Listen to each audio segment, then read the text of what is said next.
Hello, I'm Father Joe Roesch of the Marian Fathers of the Immaculate Conception. Thank you for joining us as we continue with our year-long journey reading the diary of St. Maria Faustina Kowalska from beginning to end. Today we have part 2 of a letter from Sister Faustina to her spiritual director, Father Sopocko, from December 24th, 1937. Mother Superior has shown me this booklet, which, with the novena, the invocations, and the chaplet, I am extremely happy that it is all there. Mother is also very pleased that everything has been put together. She told me that she would purchase more copies of the booklet, but she always does this slowly and with excessive caution. Yet, in one conversation, she said that she is praying fervently for the Feast of Mercy, since it is truly a divine and very beautiful thought. And although I am not your confessor, sister, she said, I can still see God's action here. But you have thought something up about some congregation. However, there is no point writing about this. After all, you know, Father, what the disposition of the superiors is regarding this second matter. And now, as regards my health, it is very weak. I can no longer work in the garden. I am posted at the gate, where I am less likely to catch a cold. I still participate in community life, although I frequently have an opportunity to offer many sacrifices, but all the better. I would now like to say a few words about my interior disposition. First of all, I feel the lack of frequent direction. I see Father Andrasz, but rarely. The reason is my illness, because I cannot go to Krakow as often. Right now, Father is sick again, so there are some strange obstacles which do not depend on us. The life of my soul with the Lord is, as before, I walk in His living presence, which penetrates me. My love for Him is sometimes so violent that at times it takes away my senses. There are moments when the Lord gives me to know the greatness of my destiny in the future life, but all of this plunges me more and more deeply in humility, because it in turn enlightens me as to my own nothingness.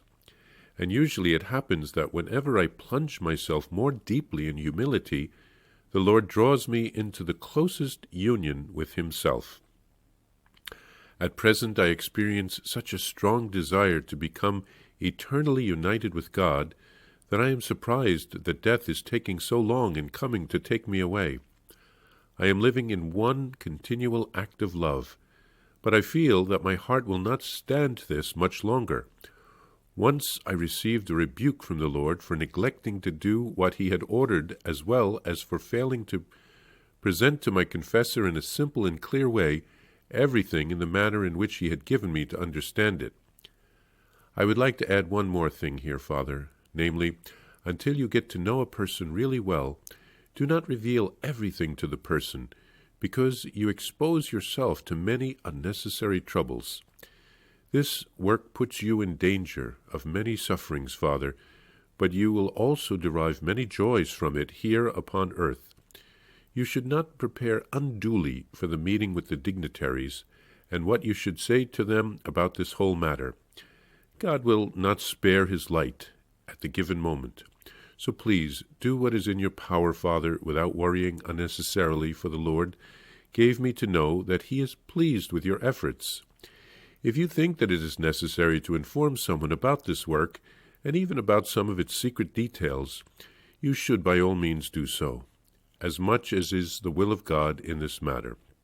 As such is the will of God in this matter, but caution should be observed. I do apologize for everything that may sound inappropriate in this letter, but I am writing like a child to the father of its soul, as I have no one to speak to.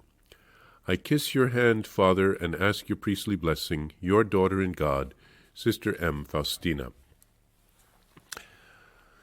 Well, Father Faustina wrote to Father Sopocko about how happy she was to see the Divine Mercy booklet that he had published with the novena, the invocations, and the chaplet. The Mother Superior was very supportive of the idea of the Divine Mercy. She wanted to spread the message through purchasing more booklets. Faustina laments that she does it very slowly and carefully, However, the Mother Superior mistakenly thought that St. Faustina had thought up the idea of a new congregation. I'm not sure if Faustina had shared all of her revelations with the Mother Superior or not. I know she knew something of the origin of the Divine Mercy message. Faustina reports that her health has worsened and she can't work in the garden. She has been placed at the gate to answer when people come to the convent. Father Andras was not the regular confessor of St. Faustina's convent. He was a secondary confessor who came there 4 times a year, perhaps to give the sisters an alternative. If a sister wanted to confess to him more often, she would have to do so at the Jesuit residence, and Sister Faustina wasn't able to travel there because of her weak health. And then Father Andras was also sick at that time, so God was really purifying St. Faustina. And Faustina writes of the Lord letting her know about the high place in heaven that she will someday have, but this causes her to be plunged into humility because she knows that it is a gift that can't be earned. And when she is humbled, the Lord draws closer to her. Faustina warns Father Sopoćko to not reveal too much, probably speaking to the candidate for the future community until he knows her better. And she also writes about his meeting with the nuncio. She says that God will enlighten him at the appropriate time about what to say. So it seems that God is enlightening Faustina on things that he wants to say to Father Sopoćko. And when she does those things, she apologizes for if she wrote anything inappropriate because she's sort of taking that role of the spiritual director. But the Lord is, again, enlightening them both and guiding them both on the paths to holiness.